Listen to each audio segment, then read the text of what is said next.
মতো খেতে ভালো লাগবে, দেখতে সুন্দর, কিন্তু এটার কোনো পুষ্টিগুণ নাই।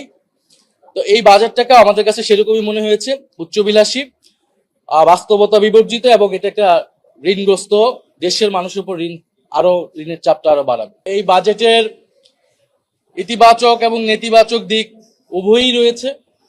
আমরা উভয়টাই পর্যালোচনা করছি, বিশ্লেষণ করছি, এবং অর্থমন্ত্রী পুরো বক্তব্য আপনারা শুনেছেন। তিনি পুরো বাজেট এবং তার এই সরকারের আর্থিক যে পরিকল্পনা সেটা উপস্থাপন করেছে। আমরা যদি একটু ভালো কথা দিয়ে শুরু করি, তাহলে আমাদের একটু স্বস্তির জায়গা হচ্ছে যে শিক্ষা খাতে, স্বাস্থ্য খাতে বাজেটের বরাদ্দ বেড়েছে। সামাজিক নিরাপত্তা খাতে, যেহেতু এই সরকার প্রথম থেকেই নির্বাচনের আগে থেকেই কার্ডের রাজনীতি করে যাচ্ছে, স্বাভাবিকভাবে সামাজিক নিরাপত্তা খাতে বাজেট বরাদ্দ বৃদ্ধি পেয়েছে, যেটা মানুষ কিছুটা উপকার পাবে বলে আমরা মনে করছি। আর নিত্য প্রয়োজনীয় বেশ কয়েকটি দ্রব্য কর কমানো হয়েছে। আমরা আশা করি সেটা যদি ইমপ্লিমেন্ট করতে পারে, যদিও অর্থমন্ত্রীর বক্তব্য আমরা পাইনি যেটা কিভাবে ইমপ্লিমেন্ট করবে, ব্যবসায়ীরা যদি এটা না মানে তখন কি করবে, কিন্তু যদি ইমপ্লিমেন্ট করা যায় তাহলে দ্রব্যমূল্যের দাম কিছুটা কমে আসার কথা। আমাদেরকে এখন দেখতে হবে সামনে। আমাদের বড় সমালোচনার জায়গাটা হচ্ছে এই বাজেটের, যে এই বাজেটটাকে আমাদের মনে হয়েছে উচ্চাভিলাষী এবং বাস্তবতা বিবর্জিত।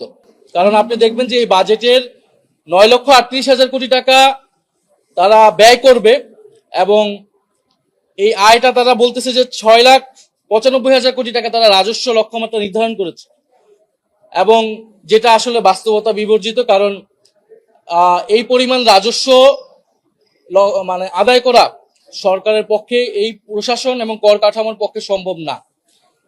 এবং বাজেটে 2,43,000 কোটি টাকার ঘাটতি রয়েছে।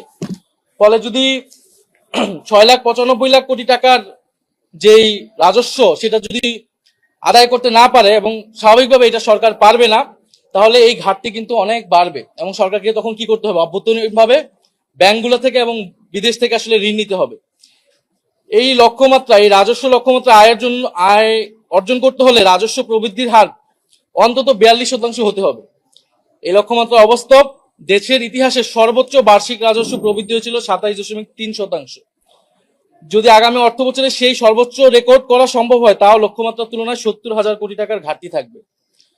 ফলে এই ঘাটতি সরকার কিভাবে মিটাবে? অর্থাৎ সরকার খুব সুন্দর সুন্দর কথা বলছে, বাজেট ইতিহাসে সবচেয়ে বড় বাজেট দেখাচ্ছে, একইভাবে কিন্তু এটা ইতিহাসে সবচেয়ে বড় ঘাটতি বাজেটও হবে, ঋণগ্রস্ত বাজেট বলা যেতে পারে এটাকে।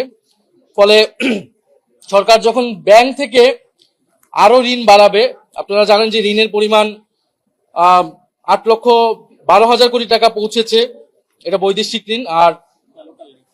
আর হচ্ছে অভ্যন্তরীণ ঋণ প্রায় 16 গুণ বেড়েছে। তাহলে আরো যদি ঋণ নেয় ব্যাংক, এই যে দুর্বল ব্যাংকিং খাত, তাহলে আপনার বেসরকারি খাতে যে চাপটা পড়বে, বেসরকারি খাতের থেকে তারা বিনিয়োগ পাবে না, তারা লোন পাবে না, এবং কর্মসংস্থান সংকুচিত হবে। আরেকটা যেটা আমরা খুবই অবাক হয়েছি, যে পুরো অর্থমন্ত্রীর পুরো বক্তব্য যদি আপনি অ্যানালাইসিস করেন, অর্থনৈতিক গণতন্ত্রের কথা বলতেছেন, অর্থনৈতিক অনেক শুনলে মনে হবে অনেক বিপ্লব ঘটে যাচ্ছে, কিন্তু ব্যাংকিং খাত এবং অর্থনৈতিক খাতের সংস্কার নিয়ে কোনো ধরনের আলাপ নেই। ঋণ খেলাপিদের বিরুদ্ধে কি ব্যবস্থা নিবে, লুটেরা গোষ্ঠীদের বিরুদ্ধে সরকার কি ব্যবস্থা নিবে, পাচারকৃত অর্থ সরকার কোন প্রক্রিয়ায় ফেরত আনবে, এইটা ছিল সরকার কিভাবে আয় বৃদ্ধি করতে পারে বা দেশের অর্থ কিভাবে বাড়ানো যেতে পারে, সেটা নিয়ে কিন্তু অর্থমন্ত্রীর পুরো বক্তব্যে আমরা কিছু পাইনি। ব্যাংকিং খাত কিভাবে তারা সংস্কার করবে, ইসলামী ব্যাংক এটা আমাদের সামনে একটা বড় উদাহরণ, যেটা নিয়ে সংসদে অলরেডি বিতর্ক হয়েছে, আপনারা সবই শুনেছেন। এবং অর্থমন্ত্রী কিন্তু, মাননীয় অর্থমন্ত্রী নির্বাচনী ইস্তেহারে তাদের ছিল, বিএনপি নির্বাচনী ইস্তেহারে, যে তারা আর্থিক খাতে কোনো রাজনৈতিক নিয়োগ দিবে না, রাজনৈতিক বিবেচনা করবে না। বাংলাদেশ ব্যাংকেই আমরা সর্বপ্রথম বিতর্কিত সমালোচিত নিয়োগ দেখেছি, দলীয় নিয়োগ দেখেছি। ইসলামী ব্যাংকে এখন আবারও এস আলমের হাতে তুলে দেওয়ার একটা প্রক্রিয়া চলমান রয়েছে। তার মানে ব্যাংকিং খাতের যেই নৈরাজ্যটা ছিল এবং আমানতকারীদের, গ্রাহকদের যে অনাস্থা, সে অনাস্থা কিন্তু নতুন করে আবার শুরু হয়েছে। সবাই তাকিয়েছিল সরকারের দিকে যে একটা আস্থার জায়গা তৈরি হবে, কিন্তু সেটা কিন্তু হয়নি। ইসলামী ব্যাংকের উপর যে অনাস্থা, আমানতকারীদের যদি অনাস্থা তৈরি হয়, এটা কিন্তু পুরো ব্যাংকিং খাতে নৈরাজ্যতা তৈরি হবে, এবং এটা হচ্ছে। এবং খেলাপি ঋণদের বিরুদ্ধেও এই সরকার কি ব্যবস্থা নেবে, এটা আমরা প্রথম অধিবেশনে এই প্রশ্নগুলো, এই পয়েন্টগুলো তুলেছিলাম, সেগুলাও অর্থমন্ত্রীর পুরো বক্তব্য আসলে আমরা পাইনি। তো সামগ্রিকভাবে এই বাজেট নিয়ে আমরা খুব বেশি আশাবাদী হতে পারছি না। এই বাজেট বক্তব্য আপনার শুনলে অনেক সুন্দর মনে হবে, কিন্তু এটা আসলে দেশের অর্থনীতির কোনো মৌল পরিবর্তন করতে পারবে না। এবং অর্থনৈতিক সংস্কার রাজনৈতিক সংস্কার থেকে বিচ্ছিন্ন না। আমরা দেখেছি এই সরকারের রাজনৈতিক সংস্কারের ক্ষেত্রে তার কমিটমেন্ট, তার অর্জন হচ্ছে শূন্য।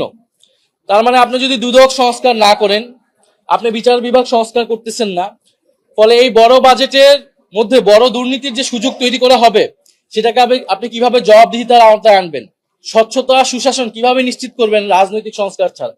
ফলে এই রাজনৈতিক সংস্কার কিন্তু, অর্থাৎ জুলাই সনদ যখন বাস্তবায়ন করেনি সরকার এখন পর্যন্ত, ফলে এই বাজেটের ভিতর দিয়ে যে দুর্নীতি করার অবাধ পথ তৈরি হবে, সেটাকে কিভাবে সরকার জবাবদিহিতার মধ্যে আনবে, এটাও আমাদের কাছে নিশ্চিত না আমরা।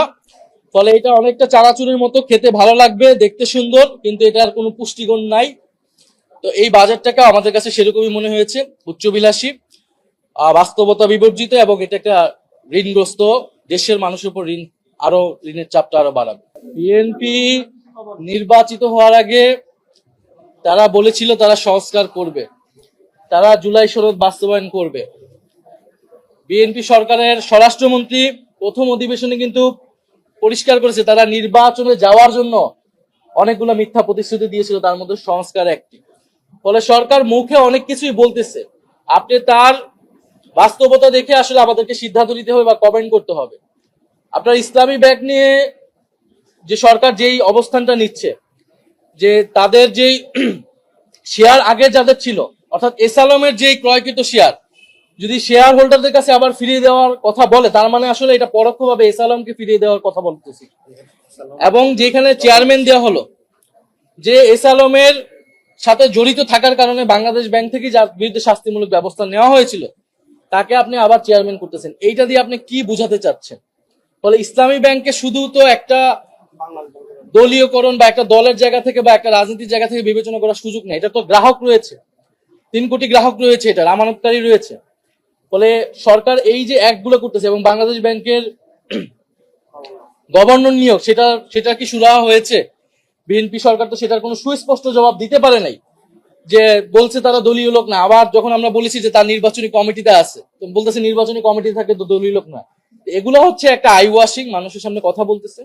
ফলে এই বাজেটের যে একদম সম্পূর্ণভাবে নেতিবাচক, এটা কিন্তু আমরা বলছি না। আমরা বলতেছি শিক্ষা খাতে বৃদ্ধি পেয়েছে, স্বাস্থ্য খাতে বৃদ্ধি পেয়েছে, সামাজিক নিরাপত্তা বৃদ্ধি পেয়েছে, কর অনেকগুলা জায়গায় কমানো হয়েছে, এগুলো আমাদের জন্য ইতিবাচক। কিন্তু মৌলিক পরিবর্তন, আমরা তো গণ অভ্যুত্থানের পরে যেটা বৈষম্য কমিয়ে আনার জন্য যে অর্থনৈতিক ব্যবস্থা প্রয়োজন ছিল, সম্পদ যেখানে গুটি কয়েক মানুষের কাছে সীমাবদ্ধ হয়ে গিয়েছিল, বৈষম্য সমাজে বেড়েছে এবং প্রচুর টাকা লোটপাট হয়েছে, পাচার হয়েছে, যেই প্রক্রিয়ায়, এই প্রক্রিয়াগুলো কি এই সরকারের সময় স্টপ হবে কিনা, সেটাই তো অর্থনৈতিক সংস্কার এবং রাজনৈতিক সংস্কার। সেরকম কিছু আমরা এই সরকার থেকে দেখিনি। ফলে এটাই আমাদের আপাতত প্রাথমিক প্রতিক্রিয়া বাজেটের উপরে। আমরা আনুষ্ঠানিকভাবে দলগতভাবে প্রতিক্রিয়া জানাবো, এবং এই পুরো মাসে আমরা এই যে আমরা আজকে বলে গেলাম এই বাজেটটার বিরুদ্ধে বা এই বাজেটের যে ত্রুটিগুলা, সেটা আমরা